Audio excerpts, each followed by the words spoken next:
E aí, galerinha, professor Hilton Almeida, curso Metatextual, adivinha? Desafio das 21 semanas de redação. Estamos chegando ao final, estamos nos aproximando do final do desafio. Então, para que você tenha a sua redação corrigida gratuitamente por mim, por favor, tire uma foto, tá? De preferência com a tela dos desafios, publique nas suas redes sociais, coloque aí no seu Instagram, marque o metatextual, @metatextual, e aí mande para o meu e-mail, e os 5 primeiros que fizerem isso primeiro terão a sua redação corrigida, beleza? Então vamos em frente. 12º tema. Doação de sangue no Brasil, os limites da solidariedade e da cidadania. Eu preciso chamar a atenção de vocês para a pegadinha do tema. Eu venho falando para vocês a respeito da necessidade de a gente verificar o recorte temático, tá? Quais são as palavras-chave. Doação de sangue, a gente já sabe que é a palavra-chave. Não vai ser doação de órgão, não vai ser doação de pé, não vai ser doação de cabelo, vai ser doação de sangue. Não vai ser doação de casa, de renda, tá? Vai ser doação de sangue. Brasil, realidade brasileira. Ah, professor, eu posso falar do Japão, eu posso falar da Alemanha, eu posso falar dos Estados Unidos. Para fins comparativos, beleza, mas a base é necessário que a gente trabalhe especificamente Brasil. A base problematizadora é Brasil. Só que presta atenção aqui a pegadinha. Vocês precisam falar dos limites da solidariedade, e aí vocês precisam falar de solidariedade. Tem que tocar na palavra solidariedade e tem que tocar na palavra cidadania. Professor, eu posso fazer isso, posso falar sobre solidariedade no primeiro desenvolvimento, cidadania no segundo desenvolvimento? Beleza. Posso colocar na introdução, ou eu posso colocar como crítica o que vai afetar a solidariedade, o que vai afetar a cidadania? Fique à vontade. O importante é você falar sobre esses elementos aqui, essas palavras. Hilton, e se eu não falar sobre isso? Você vai tangenciar o tema. E aí o prejuízo pode ser muito grande, tá? Se vocês observarem aqui, isso aqui é uma campanha publicitária, uma peça publicitária do próprio Ministério da Saúde, ó. Presta atenção. Doe sangue regularmente. Nós temos aqui um imperativo. Tem sempre alguém precisando de você, tá? Temos aqui um imperativo. Aí eles usam aqui pessoas, a Janine, graças à doação de sangue, pôde correr sua primeira maratona. Dário, graças à doação de sangue, realizou o seu sonho de dar a volta ao mundo. Então há aqui uma intenção publicitária de dizer assim, olha, eles só conseguiram fazer isso porque tiveram algum problema de saúde e houve pessoas que se disponibilizaram a fazer a doação. Ou voluntária, ou como solidariedade, porque era amigo, parente, alguma coisa desse gênero, ou simplesmente aquele ato que a pessoa vai lá e diz assim, olha, eu vou doar sangue apenas como cidadania, um gesto de cidadania. Então nós temos aqui essa imagem, tá? Que é bem interessante. Porém, depois a gente vai para a problematização, tá? Por que doar? Doar sangue é um ato altruísta de solidariedade. Então, já é em si, fala sobre solidariedade, é voluntário, tá?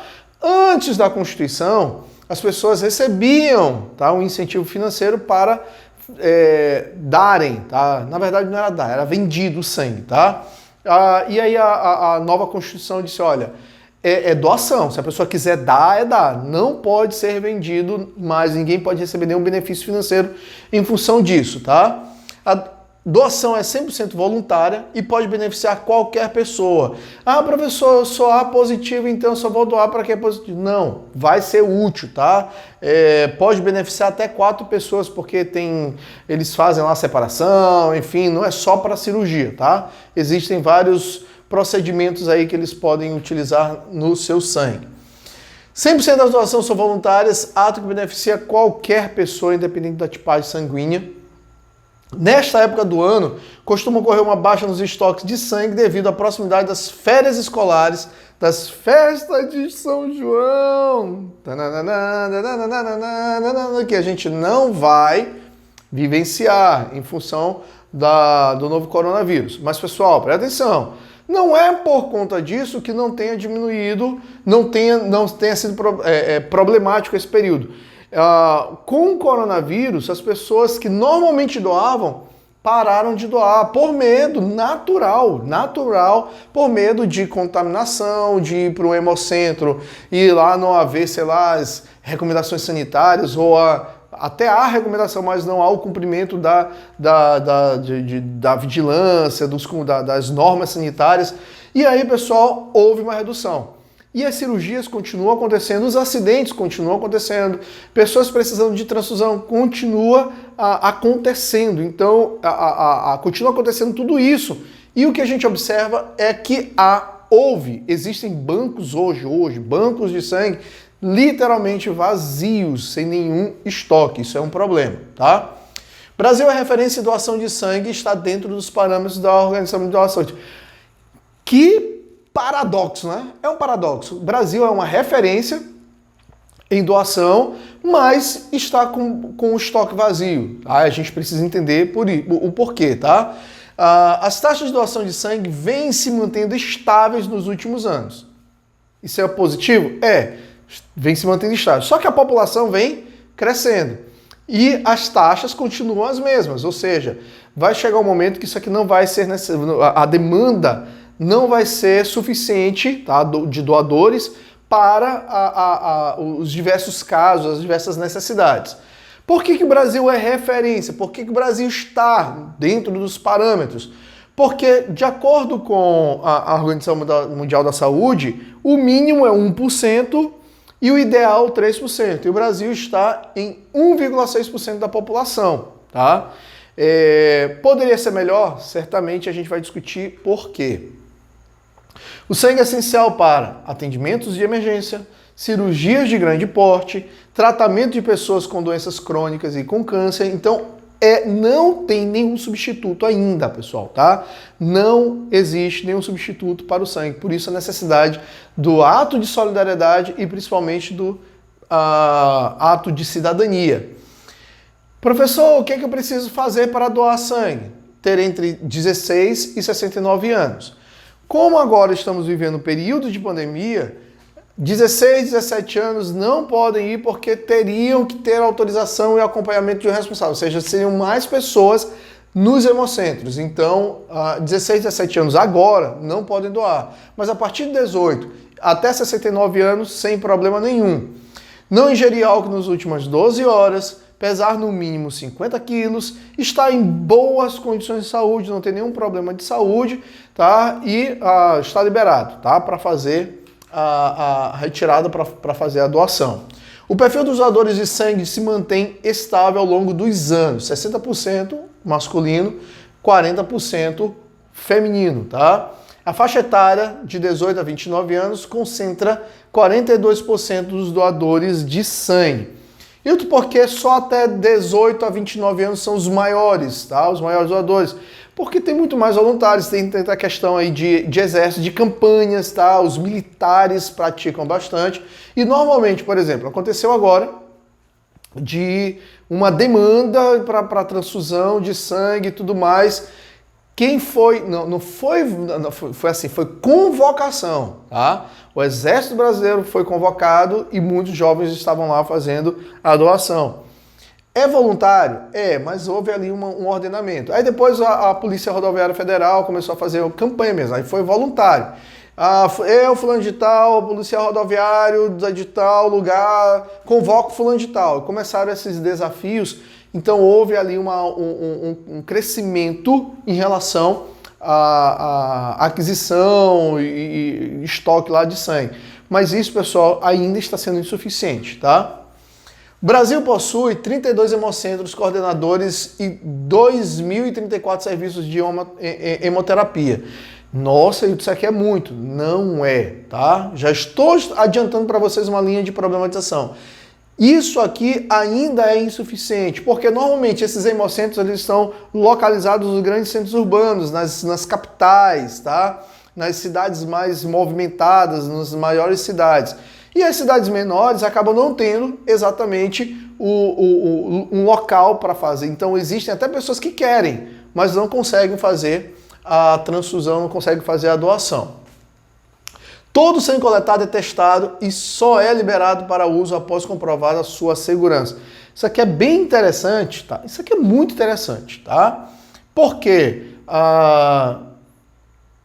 existe um grupo que é vetado, é proibido pelo próprio Ministério da Saúde, que são os homossexuais, tá? Eles não podem doar desde que, preste atenção, estejam há 12 meses sem relação sexual, mesmo que tenham a comprovação de que tem parceiros fixos, ou seja, o cara é casado, e só homem, tá? Mulher não. Mulher homossexual com relação homoafetiva não tem problema nenhum. Especificamente sexo masculino. Mesmo estando casado com o seu companheiro, eles só podem fazer a doação depois de 12 meses sem relação sexual. De certa forma, há movimentos que afirmam que isso é discriminação, que isso é preconceito, que isso é homofobia, e enquanto é um grupo que que está com muita vontade, boa vontade, na verdade, para fazer a doação, e acaba não podendo. Nos Estados Unidos também havia essa mesma legislação, e eles agora, em função da pandemia, reduziram para 3 meses esse prazo, tá?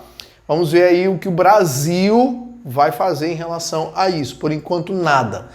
O Ministério da Saúde mantém investimentos de 1,3 bilhão na área de sangue e hemoderivados. É um percentual alto? Não deixa de ser um percentual alto, tá? De 1 bilhão e 300 milhões. Porém, ainda esses recursos são insuficientes. E o gasto, vamos pensar em consequências, e o gasto da saúde pública em manter pessoas que precisam fazer hemodiálise, em manter pessoas que precisam de um tratamento de câncer, fazer uma cirurgia, um transplante, sei lá, e precisarem de sangue, o custo acaba sendo muito maior. Então, isso aqui, pessoal, precisa ser revisto com urgência, tá? Nova ferramenta, o Facebook, tá? Em parceria aí com os governos, ele cadastra pessoas. Então, se eu sou um doador, eu me cadastro, tá? Eu preencho todo um cadastro no Facebook, e quando tiver alguma campanha, o Facebook ele dispara para mim. Qual a minha crítica em relação a isso? Facebook, principalmente essa galera de 18, tá? A 29 anos, essa galera não está mais transitando com tanta frequência aí pelo Facebook, então está mais no Instagram. Então seria a hora de o Estado fazer um investimento em outras redes sociais, como o Instagram, agora o TikTok, né? Começar a estabelecer o YouTube, tá? Começar a investir nessas redes sociais, porque é onde está a maior demanda, é onde está essa população jovem que está fazendo a doação. Então a minha crítica é exatamente a isso aqui, que é muito limitada somente ao Facebook. Então vamos ao nosso questionamento, à nossa problematização. Por que a doação de sangue no Brasil ainda está distante do ideal, de estar lá perto dos 3% ou ultrapassar os 3%? Insuficientes políticas públicas, primeiramente, tá? O grande responsável disso tudo é o Estado. Poucas campanhas publicitárias, inclusive parcerias muito limitadas, apenas com o Facebook, que a gente acabou de falar. Má distribuição de hemocentros, este aqui é o mais pesado, tá? Porque, por exemplo, aqui em São Luís tem um hemocentro e fica num bairro mais distante, em que o acesso, por exemplo, em horário de pico é horrível, engarrafamento. Então a pessoa às vezes até quer fazer a doação, mas ele pensa assim, poxa, vou enfrentar um engarrafamento. Para quê? Então, assim, o espírito de cidadania, ele acaba até sendo usurpado, ele acaba até sendo... Ele é retirado, tá? As pessoas não desenvolvem porque existem barreiras naturais, tá? De trânsito. Se houvesse uma melhor distribuição de hemocentros, e a gente estou falando aqui de São Luís, que tem a grande São Luís, mais de 1 milhão de habitantes. Então, ter um hemocentro fica muito complicado, tá? Muitos dos hospitais do Nordeste não têm as chamadas agências transfusionais. O que seria isso, Hilton? Uma espécie de filial dos hemocentros dentro dos centros médicos. Vou explicar para vocês qual é a importância de nós termos uma agência transfusional. Um hospital, sei lá, Carlos Macieira, solicitou ao Hemomar 3 bolsas de sangue para uma cirurgia que vai acontecer 11 horas da manhã. Sei lá, por N motivos, essa cirurgia não acontece. Sem uma agência transfusional, esse sangue vai lá para o Hemomar. Como a comunicação não existe, esse sangue acaba sendo descartado, porque ele é perecível, ele tem um tempo, tá? Então, isso aqui acontece em muitos desperdícios, tá? Por falta de agências transfusionais nos centros hospitalares.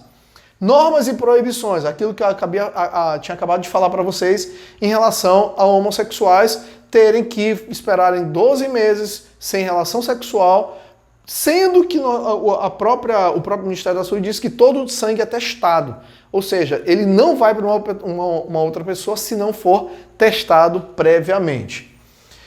Herança cultural. Aqui, pessoal, é bem fácil a gente também discutir, tá? Crenças que perpetuam na sociedade, tem que doar sempre, prejudica a saúde do doador, engorda, emagrece, vai faltar sangue no corpo do doador, tem piercing e tatuagem, não pode doar. Ou seja, existem muitos mitos, tá? No contexto social que vão repassando de geração a geração, o que dificulta exatamente a construção do senso de cidadania em relação à doação de sangue. Outra explicação para essa herança cultural. O Brasil não se envolveu em grandes conflitos, em grandes guerras ou em desastres naturais que exigissem, tá, da população um ato de solidariedade, um ato de cidadania nesse sentido. Por exemplo, vamos para fins comparativos. Japão, guerras, tá, tsunamis. A população lá, os pais orientam as crianças. Os pais orientam as crianças como sendo ali um ato de cidadania, de ter que ajudar o outro. Tá? Nos Estados Unidos, a mesma coisa, porque se envolveram em conflito e lá campanhas, olha, precisamos, os soldados, os nossos soldados que estão defendendo a nossa pátria estão precisando de você. Então isso foi construído. No Brasil não. No Brasil não houve isso, então esse senso de cidadania ele não foi bem desenvolvido, mas há ainda a possibilidade, sem desastre, sem guerra, mas com campanhas educativas, tá? Filmes aí para que vocês possam utilizar na introdução. Na série, tá? Sob Pressão, da Rede Globo, teve um episódio que falou exatamente sobre isso, sobre a necessidade de doação de sangue. Eles precisavam lá fazer algumas cirurgias e não havia bolsa. E eles ligaram pro Hemocentro e no Hemocentro não tinha, então eles tiveram que na hora lá improvisar para fazer a retirada para salvar uma vida. Olha que complicação. E isso acaba sendo não tão distante da ficção a realidade em muitos pontos do Brasil, tá? Eu gosto muito de Mad Max, Estrada da Fúria, em que o Max, né, o Max, ele é capturado aqui e só não é morto pelos filhos de Immortan Joy, cara muito doido, que pensa em fazer uma raça, ter os filhos dele para perpetuar lá. Só que são imperfeitos, eles acabam tendo muitos problemas, câncer, muitos tumores, enfim, e um está morrendo. E como ele era O negativo, então doador universal, ele só não foi morto por isso. Então vocês podem até colocar exatamente isso, tá? Da importância do sangue nesse filme e que relacionado com a realidade, tá? Comparando com a realidade, muitas pessoas não chegam a esse estágio de serem bolsas de sangue vivas, tá? Mas sofrem, principalmente aqueles que dependem daquele sangue, dependem do ato solidário, dependem da cidadania dos outros. Muito interessante para vocês fazerem aqui a analogia, tá, pessoal? Fiona May é uma eminente juíza da alta corte que preside casos eticamente complexos do direito familiar, e aí ela vai pegar um caso de um menino que precisa de transfusão de sangue para sobreviver, mas em função da religião ele não quer e ela entra. Então a justiça acaba entrando ali para salvar a vida de uma criança que precisa de sangue. Então, isso aqui seria muito mais para vocês utilizarem, se vocês quiserem empregarem na introdução, beleza, vocês podem colocar na questão cultural, tá? Áreas de conhecimento para insuficientes políticas públicas, Peter Drucker, não existem países subdesenvolvidos, mas subadministrados. Thomas Hobbes, é dever do Estado zelar pelo bem-estar da sociedade, pois ambos estão... Eu, sinceramente, Thomas Hobbes, porque aqui é dever do Estado. Se vocês forem usar Paulo Freire, a teoria sem prática vira verbalismo, vocês precisam citar que existe uma teoria. Qual a teoria? O Ministério da Saúde, a Constituição garante que é dever do Estado zelar, promover a saúde e o bem-estar de todos. Porém, na prática, principalmente quanto ao aspecto de promoção de cidadania e solidariedade, o Estado vem pecando para manter os estoques de sangue abastecidos. Enfim, ó, dá para brincar tranquilamente, tá? Herança cultural, tá? Arthur Schopenhauer, os limites do campo de visão de uma pessoa determinam o seu entendimento a respeito do mundo. Eu acho isso aqui fantástico, porque explica exatamente o comportamento, a falta de orientação, a ignorância, exatamente em função desse campo limitado. Claude Lévi-Strauss, Émile Durkheim, Karl Marx, vocês podem usar. Vocês estão percebendo que eu não estou inventando a roda? São os mesmos, praticamente. Não inventem a roda. Proposta de intervenção. Quem é que pode resolver essa parada? Ministério da Saúde. Aí eu já trago um detalhamento. Órgão do Poder Executivo Federal responsável pela organização e elaboração de planos e políticas públicas voltados para a promoção, prevenção e assistência à saúde dos brasileiros. Tá? Se vocês quiserem já usar este detalhamento, fiquem à vontade. Aí vai faltar só a ação, o meio e a finalidade. O que é que tem que fazer? Investir de forma estratégica na ampliação de taxas de doações. Como? Por meio da criação de mais postos de coleta e centros de distribuição, assim como campanhas permanentes de orientação e informação. Detalhamento. Um hemocentro a cada 200 mil habitantes, assim como a utilização de unidades móveis instaladas periodicamente em universidades, igrejas, clubes ou outros ambientes com grande circulação de pessoas, somado com ampla divulgação em veículos como televisão, rádio, redes sociais. Aí a gente vai brincando de detalhar como é que vai funcionar isso. Tudo isso a fim de que a cultura da doação de sangue não se limite apenas à solidariedade de alguns, mas se torne uma forma genuína do exercício de cidadania. Vocês percebem que eu fecho com as palavras do tema, Meus amores, não vamos inventar a roda, tá? Não vamos inventar a roda. Aqui, quando a gente finaliza, tá? Exatamente para que vocês possam ter uma noção geral, tá? E não inventarem a roda, terem exatamente o texto de vocês de forma enxuta, objetiva. Tranquilo? Aguardo a redação de vocês e eu os vejo no próximo tema. Forte abraço. Tchau, tchau.